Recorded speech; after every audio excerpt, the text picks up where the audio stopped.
अमल बनाने का वादा किया है।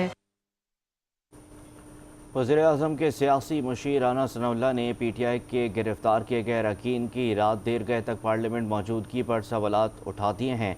राना सनाउल्लाह ने कहा कि पार्लियामेंट की इमारत कोई अमाजगा नहीं है। दफ्तरी औकात के बाद सिक्योरिटी अमले के अलावा किसी को वहाँ ठहरने की इजाज़त नहीं है। राना सनाउल्लाह ने सवाल उठाया कि सिक्योरिटी के अमले ने खिलाफ मामूल पार्लियामेंटेरियंस को वहाँ पर रुकने क्यों दिया। स्पीकर को पार्लियामेंट में उन अरकान की मौजूदगी के बारे में क्यों नहीं बताया गया।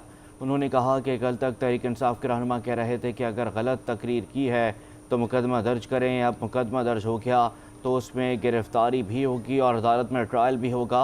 उन्होंने कहा कि जिस बात का दावा PTI अरकान कर रहे हैं वो CCTV में मौजूद नहीं है। राना सनाउल्लाह ने मज़ीद कहा कि गिरफ्तार किए गए अरकान का प्रोडक्शन ऑर्डर जारी हो गया है। वो कौमी असम्बली में पेश होकर साबित करेंगे कि काले डाले और काली गाड़ियों ने उन्हें पार्लियामेंट के अंदर से गिरफ्तार किया। उन्होंने कहा कि साबित करने की जिम्मेदारी उन लोगों पर है जिन्होंने ये इल्ज़ाम लगाया है।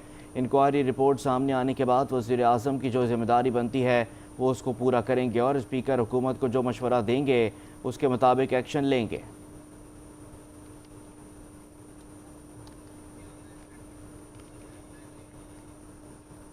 PTI ने इस्लामाबाद के जलसा-ए-आम में KP के वज़ीर आला अली अमीन गन्नापुर ने पाकिस्तान को धमकी देकर